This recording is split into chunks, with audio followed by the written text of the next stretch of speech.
Only a few more preseason games to go before the regular season kicks off, and you could start the season by winning $2 million in Week 1 at DraftKings.com, America's favorite one-week fantasy football site. It's the biggest fantasy football contest ever. $10 million in prizes are up for grabs, including $2 million for first place and $1 million for second. One-week fantasy means no season-long commitments. It's fantasy football on demand. Play where you want, when you want, with the players you want. Just pick up your players, pile up the points, and pick up the cash. That's it. You've never experienced football like this. Every game feels like the playoffs, even in Week 1. And every broken tackle or spectacular catch could take you closer to a $2 million prize. This isn't fantasy as usual. This is DraftKings. Welcome to the big time. Hurry to DraftKings.com now and use promo code SPREAKER to play for free for a shot at $2 million in the Week 1 Millionaire Maker. Enter SPREAKER for free entry now at DraftKings.com. That's DraftKings.com. The Columbia Broadcasting System and its affiliate stations coast to coast present Baseball, Beer, and Barbecue. The 0-2, swing and a miss, strike three, blew it past it. Discussing baseball, good drinks, and food. And you got your honey mustard?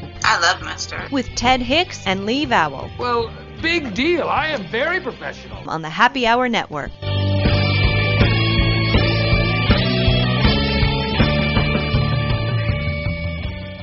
Welcome to Baseball, Beer, and Barbecue with Ted and Lee. Like us on Facebook, follow us on the Twitter at Baseball Beer BBQ, and read us on our blog site, baseballbeerbbq.com. This week, our guest will be Craig Edwards. Craig writes for Fangraphs and SB Nation's Cardinals blog, Viva El Birdos. Ted, who else do we have to thank out there? Viva Las Vegas? No. Okay. Viva Las Vegas. We have a whole host of folks to thank that play the show every week. We're starting to sound like, nope, I'll keep it clean. I was going to take a pot shot at someone, but no. As usual, every week we have various radio partners to thank. Our good friends at I-95 Sports Network, our good friends at Rant Radio Network, XRP Radio in the UK, Bax Sports Page, NGSC Sports, and they power us on the iHeartRadio app. So we want to thank our partners. We appreciate all that you guys do, but I would be remiss if I didn't thank CJ Computers NC in Raleigh. I don't have their promo up in front of me, but if you have a computer issue, or if it's a mobile phone issue, or technology-wise, look on Twitter at CJ Computers NC. They're located in Raleigh, New York. Raleigh, North Carolina. They do all types of mobile support and you name it, residential support. Great company, great friends, and great radio partners. Before I hand it back to you, I wanted to say, Lee, it's been an utter pleasure working with you. Are you leaving? Are you quitting? No. It's been a pleasure, but no, there's no. I must move on. There's no but. There's no buts about it.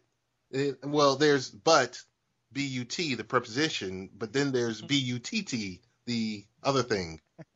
But one of my friends used to always run that line, and I used to just sit there like, is he going to tell this joke again? But no, I want to tell you, it's been a pleasure working with you. You're a real professional. I'm amazed at the level of your intensity, whether it's podcasting, whether it's writing, whether it's, doing the back office production stuff. I definitely do appreciate you. And like I said, I don't know how you get all this stuff done. So yes, now that I've said that, you owe me $25. It's funny that you're saying that because I've already recorded the outro for the show. And it's almost like, do you know what I recorded? Are you just like, because it's like, okay, fine, you'll just have to listen to the outro, but that's just weird. Oh. Hey, let me ask you real fast. It's the only reason I thought of this. Uh-huh. Have you heard or seen the Marshawn Lynch Skittles ad with with the lady. She doesn't sound like she's about 60, but she's got to be in her upper 50s. Have you seen the ad? I haven't. It's now I have to put it up. I have to find it. I'll play it right now, actually. Do you care if I hand it off to you? Go ahead, put it on in there. I'm gonna give Is you there a that. special way? You just gotta slide it right on in. Slide it right in that, like this? Right in that bread basket, and I'm gonna tuck that thing, secure it, and make sure it's all right. It's funny because he's talking about I just can't do it justice, but the ad is there's like so much sexual innuendo if you listen to it. Him and an elderly woman? Yeah, I mean she's not elderly, she's not old, but I mean she's not much older than us, Ted. But okay. Well, we're getting there. But it's just funny because there's one part where he's like, yeah, you just gotta the Skittles, you gotta do it, you gotta put it in smooth, and it's like, what the heck? Anyway, at one point he's like, yes, and we became one, and it's like, for some reason it was like, well, we became one because you just did that with the intro, and the outro has, it's like, that's really weird. So, anyway, yeah, CJ, and if the thing about CJ Computers NC, if you had just kept going with New York, I was looking and I was like, oh, I didn't even know he messed up, so I guess we could have kept going with that. But yes, Raleigh anywhere, because it doesn't matter. You could ship it to them. You could be in Albany, North Carolina. If you can get to join me or join.me on the web, then they can connect to your computer or whatever your issue is and resolve it. It's a great service. It's amazing. Having trouble logging into your Ashley Madison account? The CJ Computer can help with that. So let's get straight into news and notes, and we have some things on our list that neither of us have prepared for, so it'll actually be fun this time. Yes. But first, Clayton Kershaw.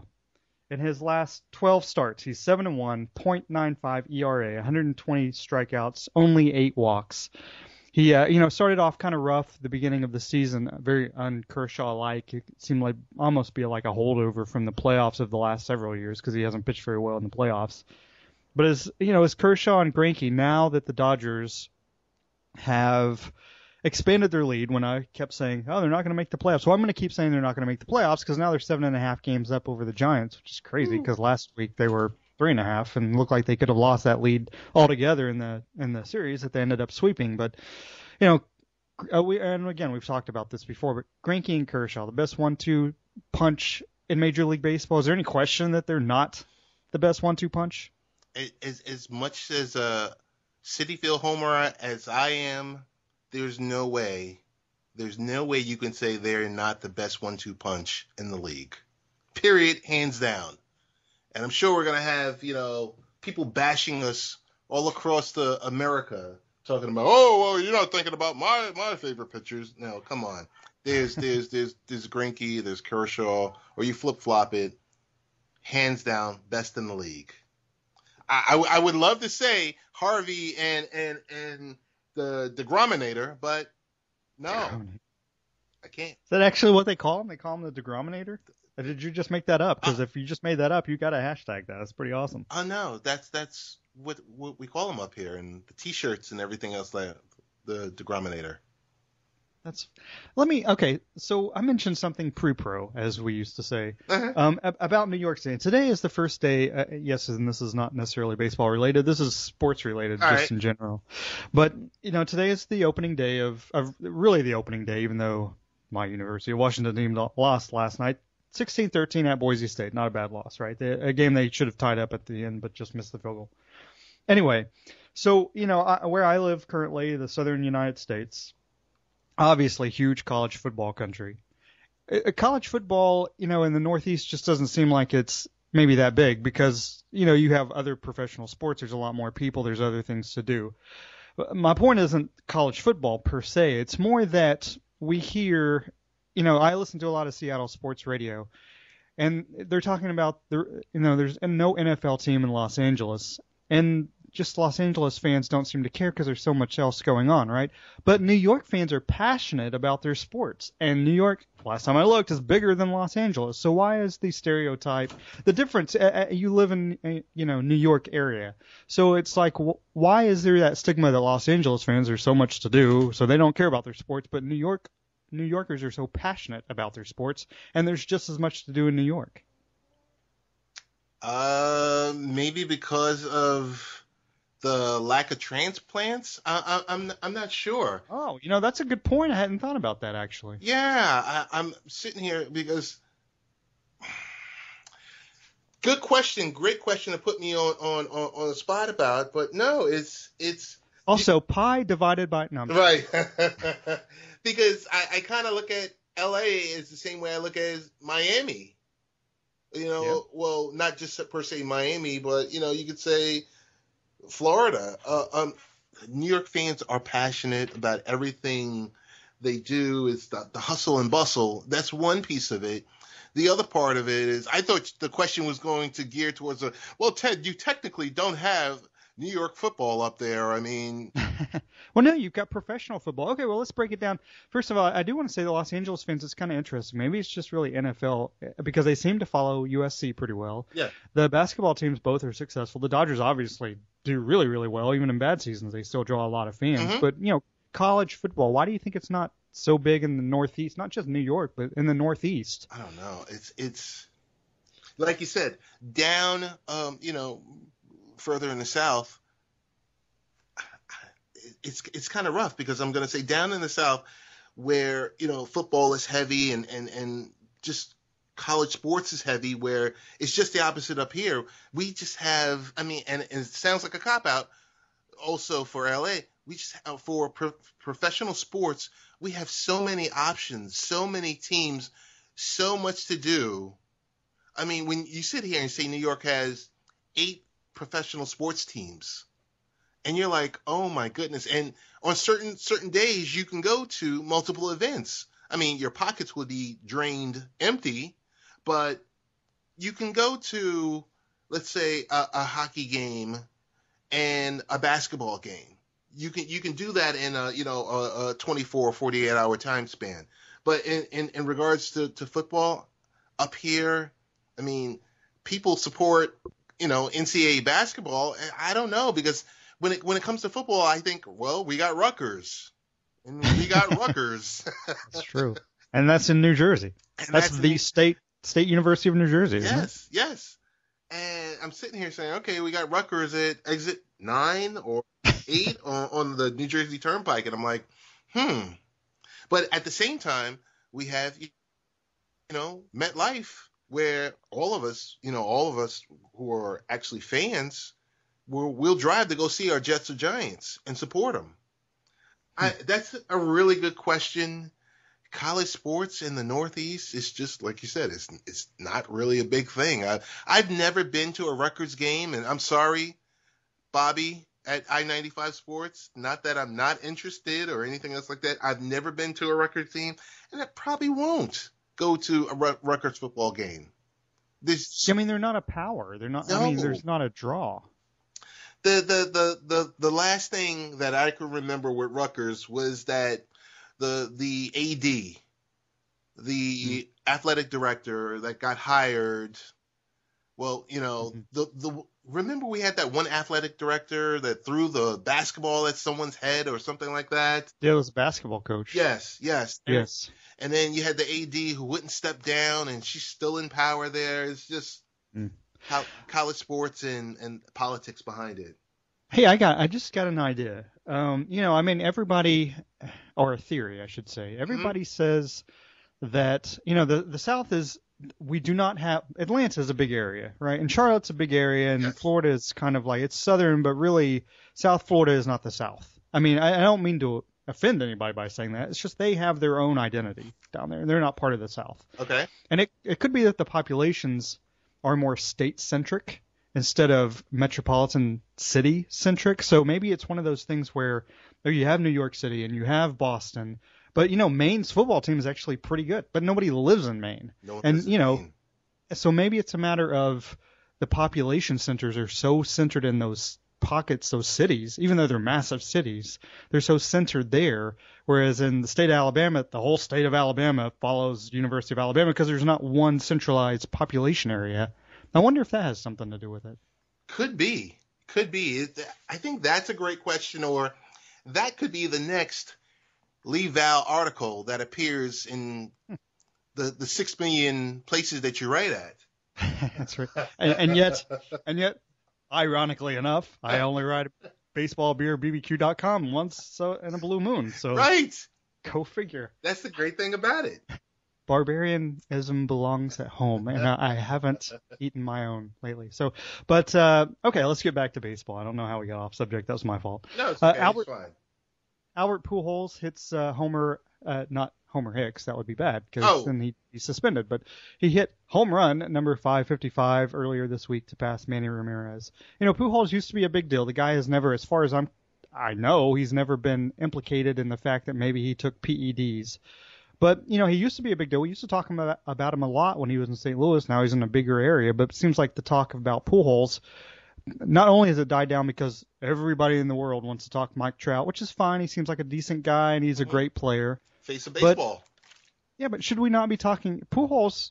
You know, he's now got more than 35 home runs. He theoretically could take a 200 home runs away from, and then that's the guy that is like, okay, this guy has a chance to break their all-time home run record of Barry Bonds. You know, Pujols is the guy we should be talking about because he seems like he's always lived cleanly and been productive. And no, he's not the hitter he used to be, but he's still, power numbers are great. Shouldn't we be talking more Albert Pujols in general as far as baseball fans? I think Jack Clark muddied the waters. That is a great point, and actually one that I've forgotten about, to be honest. But then even he got suspended, right? Yeah, he did. Clark got. Yeah, he did. I think he lost his radio job and everything else like that. No, it's. Oh, by the way, Jack Clark Central starts on Happy Hour Network next week. Oh, just kidding. Way to go! Nice plug. That's right. But Jack, if you're listening, we'd love to have you. No, like you said, Pujols. Okay, so how do we put it? When you have that homegrown talent, just imagine if Derek Jeter didn't stay with the Yankees, and maybe when he was at the peak of his prime, he decided to switch to Tampa Bay or Atlanta or Bay. You know. I mean, like really random. Right. It's like, what? Actually, it's from Tampa, right? Yeah, he's from Tampa. So, okay, that makes sense. I'm laughing because I was thinking even people in Tampa don't care about baseball, obviously. I know. It would be the most random place. But, yeah, that's a good point. But I stand corrected, sir. I apologize. No, but it's okay. But it's really more about the fact that this guy, he left. So he left. There was an issue with money. There's an issue with money with every player that's been with their team. You know, just think about it. Think if Reggie Miller didn't stay with the Pacers. Who's Reggie Miller? Reggie Miller. Oh, Cheryl's brother. Cheryl.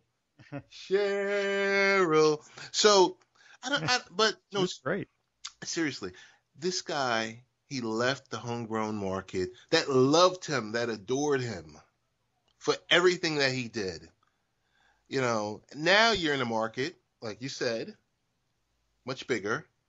You're dealing with Mike Trout, the face of baseball, and maybe when he hits 650 or 655 or some, you know, maybe when he hits 660, and then we'll look at the age and we'll start to play that game of will he make it, will he not, has his numbers dropped off. I mean, anytime you see these mega deals signed, you kind of cringe because we sit here and we're thinking of the top heavy Giancarlo, the Stanton deal with the Marlins. Will he make it to the end of his career with the Marlins? Doubt it.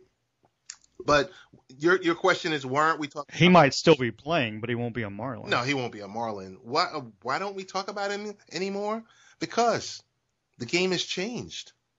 I mean, the focus has changed. I mean, it's all about the next gen players, and it's kind of sad. It kind of reminds me of, I'm about to go off here, a little bit on the deep end. Hey, that's what this show's about. Baseball, beer, barbecue. Go But as you wish, sir. You have, let's say, folks like the Rolling Stones, right? And they make, I don't know what, $200 million a year touring. But then you look at some of these rappers outside of, the Dr. Dre and the Ice Cube.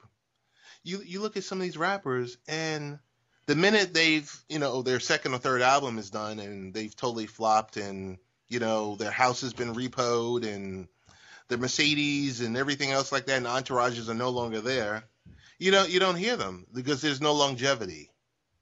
And I know what I'm saying right now makes totally no sense, but I just wanted to go there and just talk about, you take that with Albert. You take that with Albert, and he was hot 10 years ago. The entire world was like, oh, Albert Pujols, he's this, he's clean, he's that. And he's never been, there's never been an issue or anything with Albert. He's done it the right way. I think the game itself with the new media, not mainstream media, the social media, has passed him on by.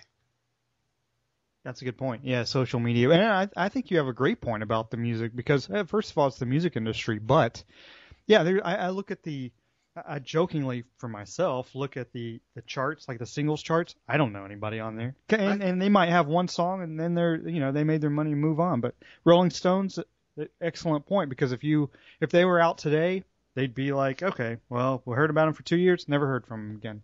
So it's almost like, integrity over or talent, I guess, over what sells. And social media really, in a way, sells. So if you're not out there, it's like, oh, people. I mean, just like that thing about LeBron James. Yeah. Each tweet, if he tweets you, it's worth what, $150,000 or something like that. Yes, sounds ridiculous. Yes.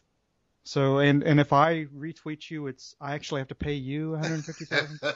So it's crazy. So getting back to baseball, Josh Donaldson, we had talked about this with Brent Carty of the Carty Show a bit last week, I guess it was. But Josh Donaldson really, he should be the American League MVP, right? I mean, now people are talking about Tulowitzki because now he's part of the Blue Jays, and David Price is part of the Blue Jays, and Mike Trout, obviously, everybody wants to make him. He's kind of like the Clayton Kershaw of the American League as far as positional players. Everybody always wants to make him the MVP, but Josh Donaldson, he's got to be the MVP, right? He's been with this team the entire season. He's put them in a position a lot of times. They have great hitting, but he fields. I mean, he's an incredible fielder. He hits well. He's a leader in the dugout. I mean, this guy really should be the MVP because he got his team in a position where they should have been playing for first place, and then they added a couple of pieces, and now they are in first place. I mean, at least they're a half game up, tied in the loss column with the Yankees as of today. But he should be the MVP, right? Without a doubt.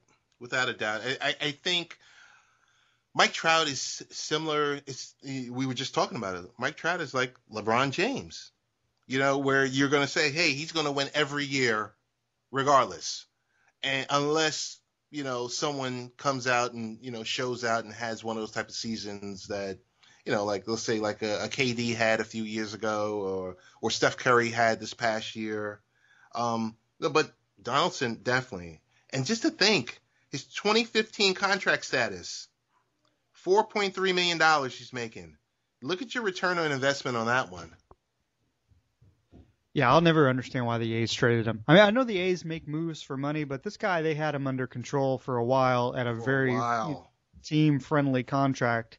I mean, everybody, Billy Beane, smart guy, knows what he's doing most of the time, dropped the ball on that one. He was just out of his mind when he made that trade. I have no idea why he did that. Sometimes too smart. Yep. Sometimes you overplay your hand. Exactly. Totally. But yeah, hands down, Donaldson.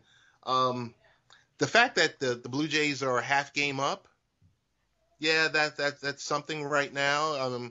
But what's his name? What's the GM's name on Toronto? Without a doubt, he gets the Executive of the Year. You think so? I think over Alderson, yeah. I think over Alderson, okay. Without a doubt. Gotcha. So we do have Matt Harvey coming up on an innings limit, as the team wants him to have. Buster Olney actually has an article out today about that innings limit. It says, Agent Scott Boras has spoken, and so have the New York Mets, but the only opinion that really matters regarding how many innings Matt Harvey will pitch is Harvey's opinion, and so far he's not talking. And I definitely want to ask you about that in just a second. Olney does go on, and again, you can check this out at ESPN.com. Harvey bears full responsibility for what happens moving forward because the real power over the situation is his. Harvey can choose to continue pitching, and with that, he assumes the inherent risks of pushing beyond the course that his doctors suggest. And given the Mets' desire to continue pitching him, only Harvey has the power to shut himself down, to tell them that as someone recovering from Tommy John surgery, he intends to adhere precisely to what his doctors are telling him. Why does Matt Harvey have that power? Can't the team just, I know that there's money involved and the agents involved, but if the Mets want to make a decision, it's not up to Harvey, right? It's up to the team how many innings he gives them, correct? It should be up to the player, because the player at any given time should be able to say, okay, you know what, I'm at that point. It's a much bigger issue. It's a much bigger issue than Dr. James Andrews.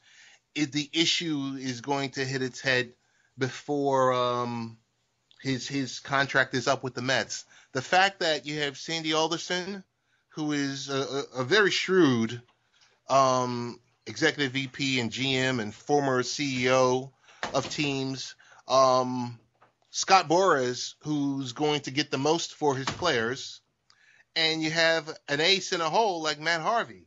It's coming to a head much quicker, and things are going to start to get even nastier. The fact that the fact that the entire world knows he's at 166 and a third innings, that's a problem. That's a problem. The fact that everyone in the world is reporting, hey, he's only supposed to go per, Dr. James Andrews, 180. And the fact that Alderson is saying categorically he was not told the number of 180, and, the fact that they're skipping starts. So the conversation existed. It just finally hit the media. And now, once the media gets something, they're going to run with it. And it's just going to make the situation even worse. That, yes, he's under contract, but this thing is really going to get messy. Does it worry you as a Mets fan? I mean, not Totally. because... Totally. Okay. Totally, because the Mets should be enjoying themselves, enjoying this lead, enjoying the fact that, the draft picks, the farm has worked out, the mixture of new and older players, younger and older players is working out.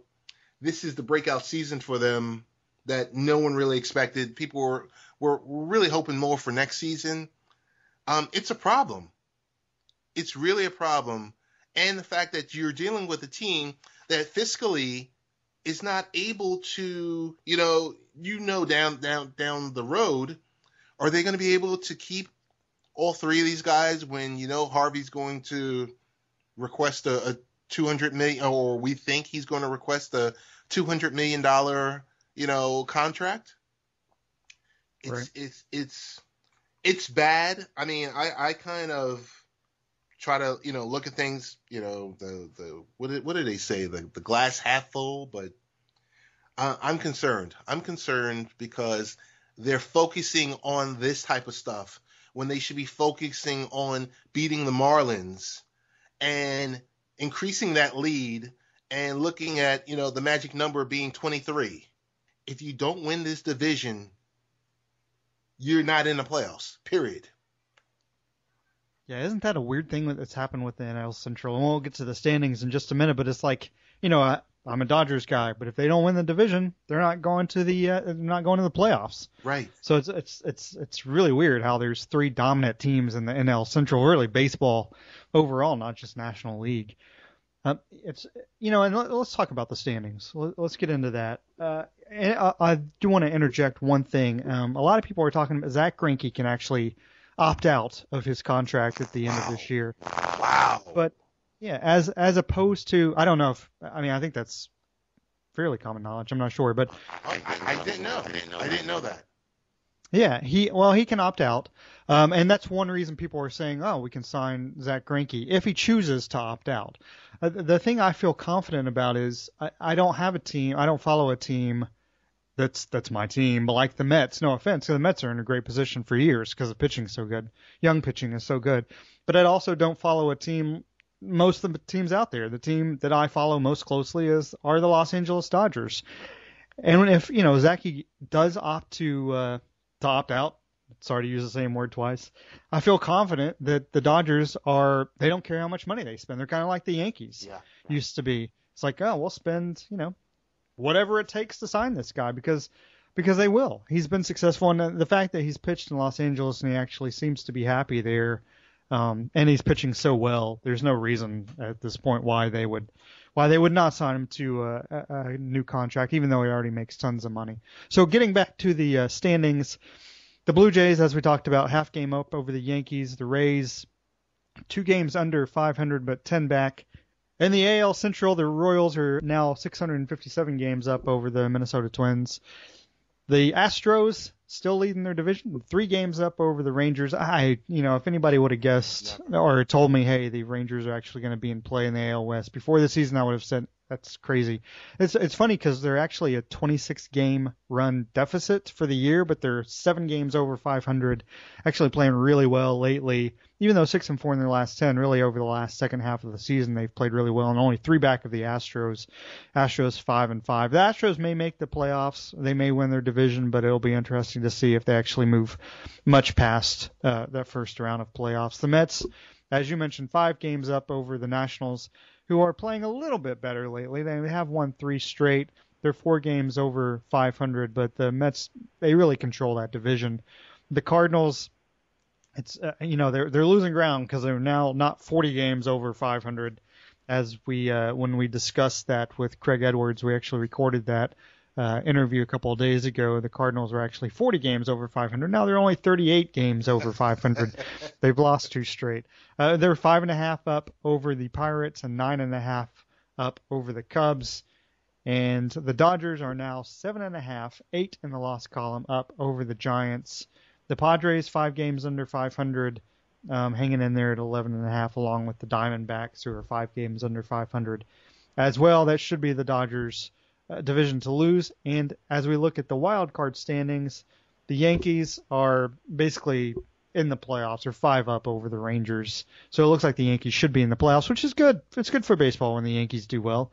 The Twins are 1.5 games back of the Rangers. The Angels 2.5 back of the Rangers as well. And then looking at the National League, it's basically the Pirates and the Cubs, and the Nationals 7.5 back. So we're going to have 3 teams from the NL Central in the playoffs. And one thing we don't talk enough about, we always want to on this show, but we usually run out of time, are statistics. Miguel Cabrera is batting .360 for the. Isn't that crazy? I know he's been hurt for a while, but that guy is like a savant. He's amazing. And definitely, in my opinion, he's a no doubt Hall of Famer. Oh, I mean, if he were to retire today, he should still be in the Hall of Fame. Totally. As far as I'm concerned. Totally. Agree with you. Bryce Harper, 333, leads the National League. D. Gordon, who batted over 600 for most of the year because he had so many hits, he has fallen back, but not to the degree I thought he would. He's 326, second. And Buster Posey is hanging in there. Home runs, Carlos Gonzalez and Arenado of Colorado, 36 and 35 respectively, lead the National League. Chris Davis is on a tear lately. He's now up to 40 home runs, too. I think he had 2 last night. He did. And Nelson Cruz, 39, so he should reach 40 unless something crazy happens. And Josh Donaldson, 36. Donaldson leads the league in runs scored and RBI, so I'm not sure what the argument with Trout is other than people just love Trout. He's a great player. Again, I don't mean to put him down, but his team is not in first place. It's probably not going to make the playoffs. He is not leading the league in runs batted in nor runs, and in his position, he should lead them in runs. And he doesn't hit as well as Donaldson. So if people vote for Trout based on WAR, Donaldson's got to be close in WAR if he's not above that. I'm sorry I don't have the stats to look at that, but Donaldson should be the AL MVP. And Arenado actually leads the National League in RBI with 103, so he's having a great year. A lot of wins going on in the National League. We have Arrieta with 17, Bumgarner with 16, Greinke with 15. Same thing really in the American League. Kutchel has 16 for the Astros, McHugh 15 for the Astros, and Felix hanging in there even though he hasn't had a Felix type year at 15. And then the National League earner, we have Greinke at 159, which is ridiculous, right? And Kershaw is third at 218. Their combined ERA is 1.91, which is the lowest since 1967 of any duo in the National League. Arrieta 211, so he's having a great season. Kutchel 224 for the Astros. He's got to be the AL Cy Young at this point, unless he just falls off the face of the earth for whatever reason. I do have the WAR. Donaldson is actually tied with Trout, 7.6. So anybody making the argument that Trout should be the MVP is out of their head, as far as I'm concerned at this point. Bryce Harper 8.3, so he's way up there, and he may be in the discussion with NL MVP if his team doesn't make the playoffs. That's, I'm kind of like, the team needs to make the playoffs. Otherwise, how valuable are you to helping your team be successful? I know it's a team sport, but, if you have a dominant player, usually that helps teams make the playoffs. And I don't see them catching the Mets. So it's a shame. Bryce Harper's by far had his best season ever. I have to interject two things. One, earlier you were talking about Greinke and Kershaw. I've come up with a possible solution that would rival them. I'm going to throw out Jonathan Neese and Bartolo Colon. So there's an article out there about breakfast beer. And basically it is this. If you thought a beer, and this is according to Time Magazine, if you thought a beer based on Wheaties was offbeat, you ain't seen nothing yet. San Francisco brewer 21st Amendment is upping the ante with toaster pastry, an India Red Ale that's an homage to Pop-Tarts. So I don't know if you had a chance to check out this article I sent you, but there are some interesting breakfast beers that are out there. Here's one, Count Chocula beer, which is actually a beer, and it sounds delicious, but I'm not sure if I want the beer with Count Chocula. Colorado's Black Bottle Brewery will work with the company to bring back Count Chocula flavored beer. So it's been out before. There's a Wheaties beer, there's a Honey Bunches of Oats beer, a Golden Grams, and a Cinnamon Toast Crunch. Which of those would you like for breakfast, Ted? The Golden Grams. Without a doubt. What are you talking about? Come on. Hey, I do want, this might be an extended podcast, and I'm sorry that to our partners that if we don't meet the 60-minute time mark that we usually provide to you, there's two things that I just want to talk about. One, the amazing job Joe Kelly has done with the Red Sox since last month, 7 straight consecutive wins. Number two, non-baseball related, but we have to talk about it because it's taken over the world for the past, 8 months? And that is called Deflategate, because Mr. Lee Val has written a wonderful article on ngscsports.com. Basically catching up. It's kind of like if you didn't watch the soap operas every day. And I don't even, let's just say General Hospital. And I remember when I was a youth, I would watch General. You mean a youth? Youth is what you mean. A youth. That I would watch General Hospital. I would watch All My Children, One Life to Live, General Hospital, and to date myself way, way back, even Ryan's Hope. Okay, so now that I've totally knocked your socks off there, and in the world of soap operas, what you did, you wrote an article so that if I fell asleep for the last 8 months and just woke up and said Deflategate, you wrote an article to basically take us to what happened, where we were, and where we are now. Lee, if you could have an out-of-body experience, reading your article, what would be your take on that?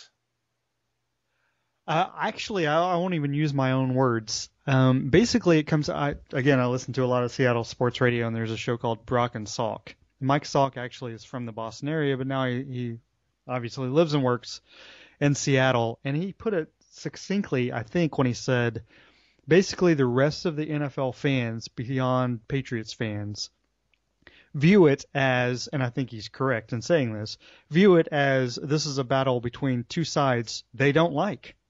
So, it's really, we don't want the Patriots to win.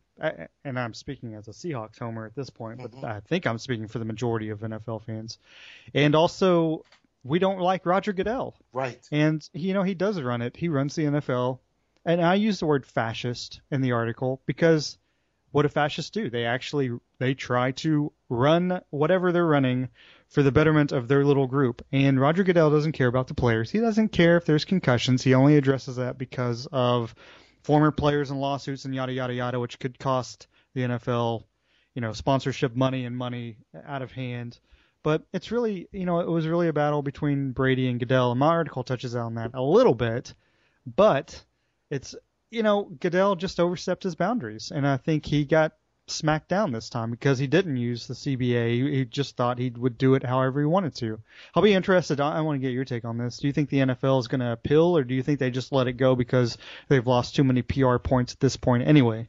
I think without a doubt, the fact that Robert Kraft is not asking for his $1 million back and his 4th round 2016 pick and first round 2017 pick? I think so. I think that's the correct order. As long as he's not asking for that back and he's ready, they're ready to move on, I think the NFL has suffered another PR black eye. I mean, nowhere near as bad as last season, but I think Roger right now is 0 for 5. I mean, if you think about it, what he's done, and if I was a part of Greg Hardy's camp, his legal team, I would be filing an appeal right now. Yeah, that's a good point. Even though, I think I know. Yeah. I know. We don't think Hardy is a very good person. Oh, no. Just based on what we know. Totally. But just overall that Goodell has overstepped himself on many occasions and continues to do so. He can't get out of his own way, Lee. So, I mean, I think a lot of people are going to be jumping in and saying, you know what, I think, number one, the owners itself are going to have to pare down Goodell in these types of issues or incidents because obviously they haven't gotten it right. They don't know what to do. But in the end, we all have to remember Goodell makes $50 million a season, and his bosses love him. They do, but you think eventually all the bad PR that he's over the last couple of years, especially, has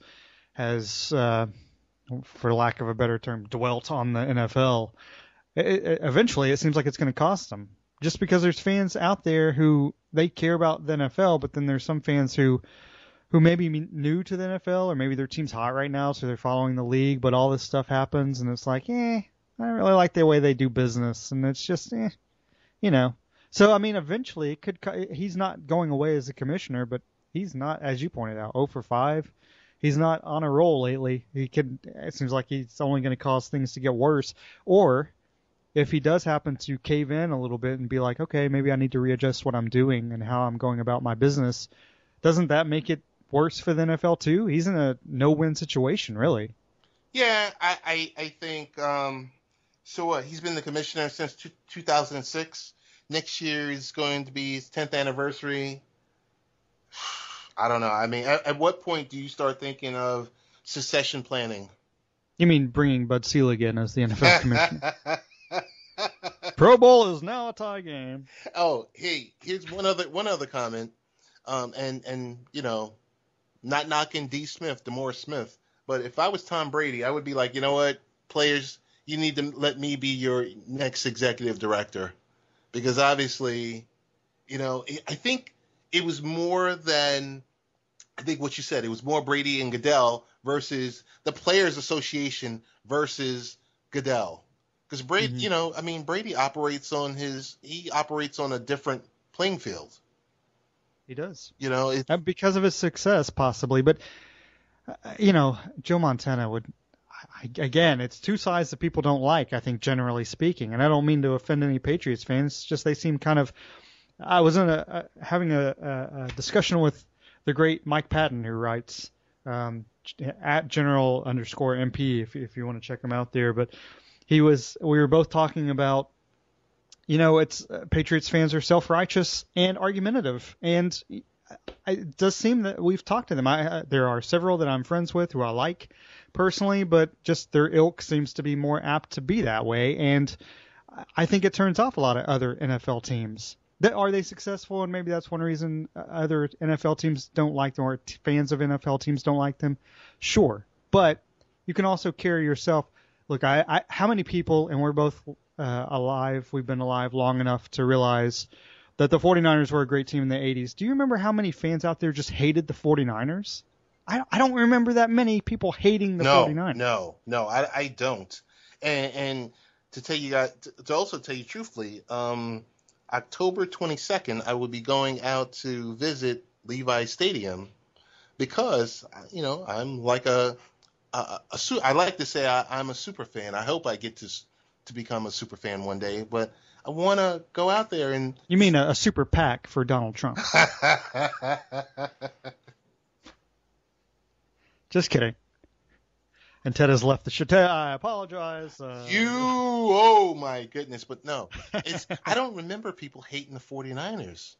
Because they carried themselves with dignity and they didn't talk down to people. Right. The fans, obviously, we're talking, East Coast versus West Coast. Right.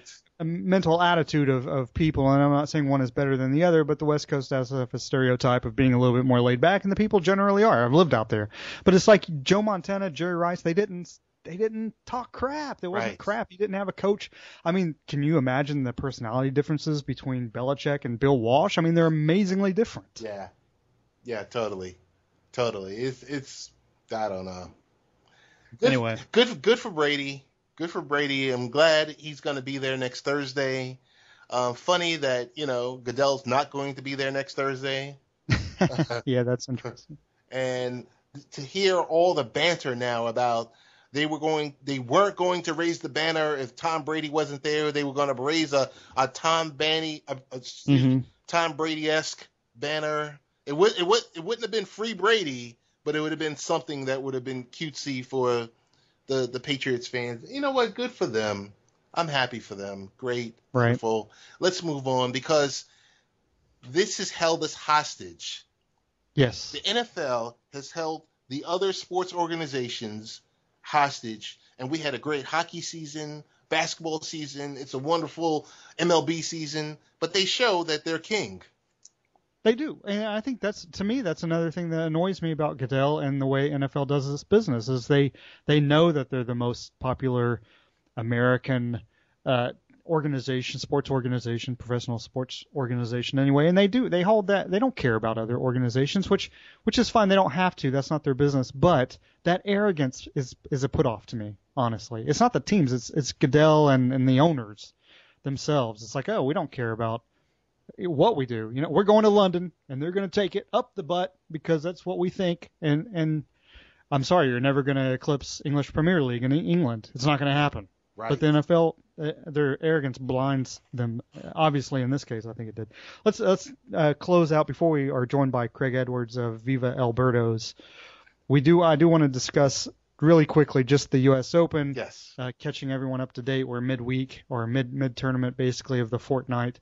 Rafa Nadal lost last night, so he will not be going anywhere close to a finals for the first time in forever in any of the Grand Slams this year. Serena continues with her quest for the calendar Grand Slam. She did actually, it's one of these things where she hasn't wiped people off the face of the earth. It's not like she goes out there and wins every match in 2 sets. She is, especially in the French, 5 of the 7 matches she had went 3 sets. She actually recently had a match that went 3 sets. So she's still beatable, but it's going to take an entire match of just being crazy good and focused to beat her. So, that's the big question going into the second week. We still have Federer, we still have Djokovic, really good players all over the board. But will Serena capture that Grand Slam? That's the big question to me. So actually, we're gonna close it out, first segment that way, and then right after this, we're going to be joined by Craig Edwards of Viva El Birdos, and listen to this commercial from DraftKings.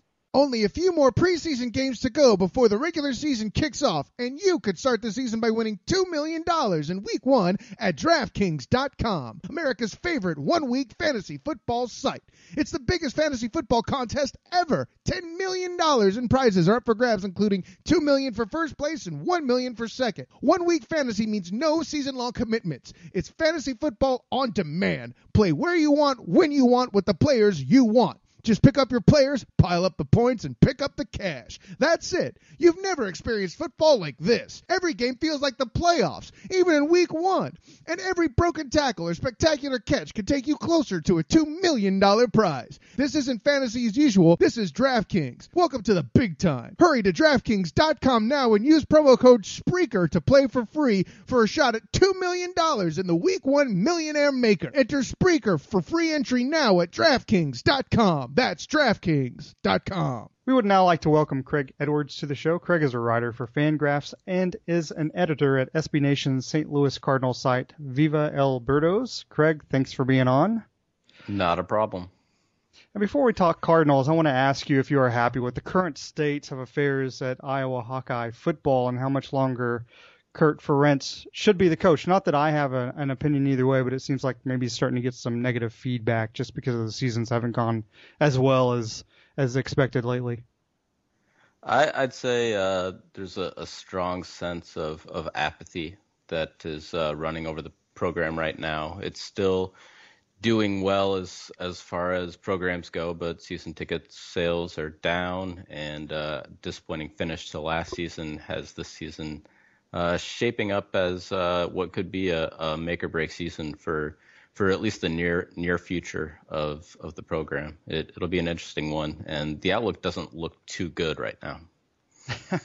Well, hopefully, for everyone who roots for Iowa's sake, it's going to be a good one. So let's, getting back into the Cardinals. This year, have the Cardinals exceeded your expectations? Yes. I don't think that there's any other way to put it. I don't think. Maybe just the Washington Nationals, but I don't think any team had really reasonable expectations to get anywhere near 100 wins. And at this point, it looks like the Cardinals are going to blow past that without too much difficulty, actually. Yeah, I see where they're on pace for 107 wins, which is crazy. It's funny because I'm a Dodgers fan, Ted is a Mets fan, so we both like successful teams this season, but the Cardinals team, they're successful every season. They have whatever the magic dust is, they have it. And they currently stand, last time I counted, 452 games over 500, it seems. What does this organization do to be successful every year that no other organization seems to have figured out yet? Well, I think anytime you're that successful, there's a little bit of luck involved. It's not like they were expecting the return they got out of Albert Pujols back when they drafted him, 15, 20 years ago. The same is true for Yadi Molina. But I would say for the most part, what they've done a very good job of is identifying players that maybe have certain skills that might be a little bit overlooked by the rest of baseball. And they've done a very good job of blending sort of the statistical side with the scouting side in order to find those guys. And they've been, if it's possible to be both deliberate and aggressive with promoting players, they've done that. When a player seems ready for the next level, they let them do it. But they don't push players into the majors unless they think that they can really contribute. And I'd say over the last 5 years or so, the best thing that they've done is been develop pitchers. And it's so hard to find pitchers on the free agent market without spending, $20 million a year, $100 million contracts. And for the Cardinals to find as many guys as they have that can come and contribute has really driven their success, especially this season. Craig, it's a pleasure to have you on. I do have a question. We see the Braves are trying to rebuild, but they might have done the worst thing possible in giving up Jason Hayward. Could you explain how big is the impact that, with Hayward being on the Cardinals this season and just their overall success? I think that he's been. I mean, overall, I'd say he's been their best player this season. The Cardinals, they didn't get him for nothing. They had to give up Shelby Miller, who's pitched really really well this year, and the Braves have him for another 3 or 4 more years, and Tyrell Jenkins, a decent prospect. But the Cardinals really they were operating way behind at the start of the offseason with the death of Oscar Taveras, and they essentially had nobody to play right field. And they were aggressive, went out and got Hayward, knowing that he might just be a 1-year rental. But he's hit really well. He's sort of above average in everything on the hitting side, and then he's an incredible right fielder. He's probably the best right fielder in baseball on defense. But he's really provided a stabilizing force, and this is one of those, it feels like sort of situations, but it seems like when the Cardinals are in the middle of a rally, Jason Hayward is doing something. He's a really good base runner. He does all the little things that you would want a player to do, and when you can do that as well as put up the type of normal stats that you would hope somebody can put up, just absent, I guess, the monster power that maybe you would want. Other than that, he's a franchise type player. Gotcha. Well, I will say this much: we were talking about the youth movement, and Lee and I always talk about the youth movement with Dodgers and Mets and everything else that's going on, but Cardinals aren't lacking either with Rychuk, Wong, and Piscotty. And you've written before, that trio along with Hayward make up more than half of the Cardinals' position players, their overall WAR. So how does the organization develop their players so well so that they contribute so early in their careers? Well, Wong and Piscotty were both, and Grichuk were all first-round picks. They were all identified as players who were pretty talented. Wong, they really had a need for him last year at second base, and he struggled a little bit, but came on towards the end of the season. And I'd say Wong and Piscotty both had players who have very good hit tools. They're guys that make really good contact with the ball. And now Grichuk, he's sort of the polar opposite. He's got incredible power, but he has a lot of trouble making contact with the ball. And the Cardinals got him when they traded David Freese to the Angels. And at the time, some people thought Grichuk was maybe a throw-in in the deal. The main piece was Peter Bourjos, but Grichuk supplanted Bourjos as the backup center fielder. And then when John Jay went down with an injury, Grichuk took the center field job, and he was the everyday center fielder for a while. With Grichuk, they probably promoted him before he was ready. And with Piscotty, they waited a little bit. He never hit for power in the minor leagues before this season, but they asked him to make an adjustment to his swing, and he made a slight adjustment, and he hit up for a lot more power. And they gave him 4 months in the minors, and now he's come up and showed that the wait for him, I guess, was worth it. You also mentioned the young pitchers as well. Michael Wacha, Carlos Martinez, Trevor Rosenthal. They've all done an excellent job, and it's hard to remember that this team actually lost Adam Wainwright before the season. They're going to make the playoffs, obviously. So how do you see the postseason rotation lining up?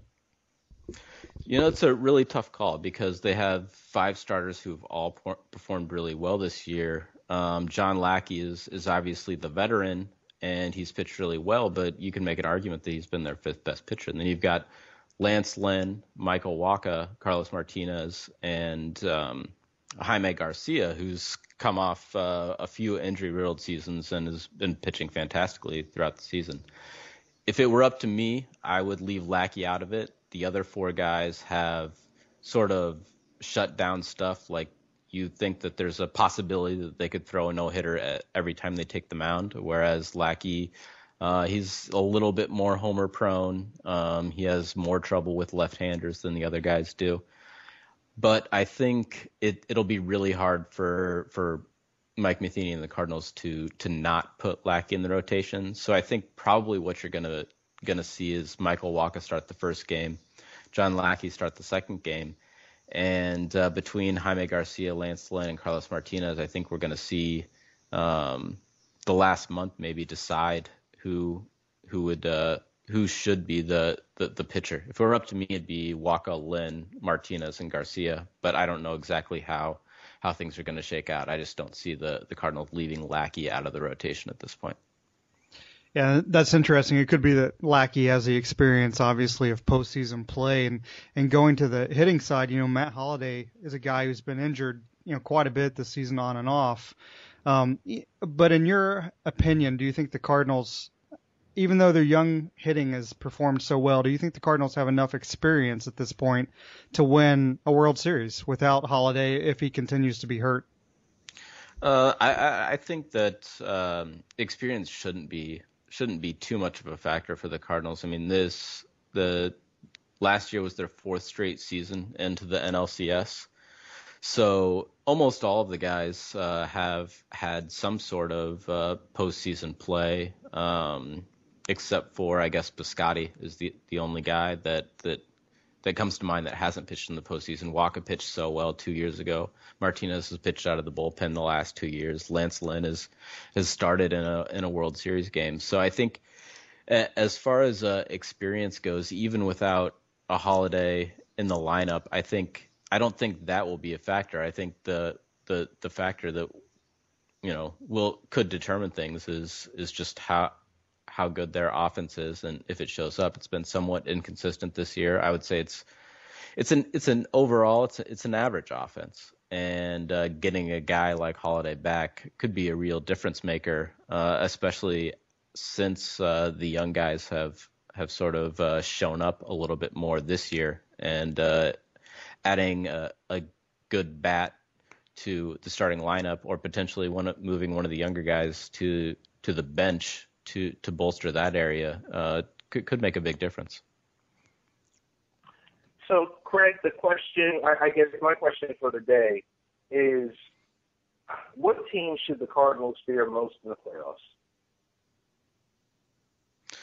Well, assuming things go according to plan right now, you've got in the first round they play either the Cubs or the Pirates. I think as far as matchups go, I think they would rather face the Pirates, especially without Cole, being able to start one of the first 3 games, because presumably they would use him in a play-in game, whereas if the Cubs use Arrieta, you still have Lester going in game 1. And the Cubs also have a lot more left-handed bats, which could give the Cardinals more trouble than the Pirates do.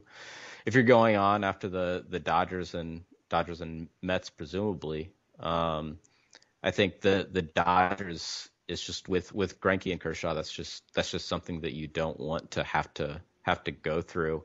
And the Mets rotation is probably deeper than the Dodgers is, but I know that the Cardinals have done well against the Dodgers this past last year in the playoffs. They took it to Kershaw, but I think that's not something that you can count on. Obviously the Mets are incredibly hot right now, or they were as of late, but I don't know that there's just so much talent on the Dodgers that I think they would rather not face them if they didn't have to. Of course, I don't know how many jinxes I just did as far as I'm sure. Yeah. Thanks a lot. Play them Mets and get swept. Hey, Craig, we want to thank you for being on Baseball Beer and Barbecue. Tell our listeners where else you can be found. On Twitter, I am at Craig J. Edwards. And if you go to Fangraphs, I usually have something up almost every day. And at Viva El Birdos, I usually put something up on Tuesday mornings.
And that's going to do it for Baseball, Beer, and Barbecue for this week.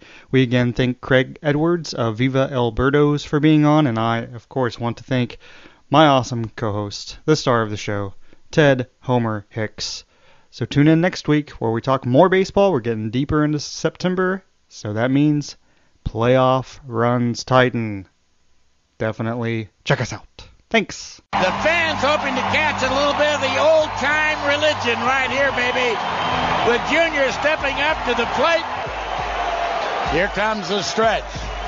And the pitch to Junior on the way. Swing and a fly ball hit to deep right center field. That baby is going to be fly away. The old-time religion lives. Junior does it. A 2-run home run. And we are tied at 3-2.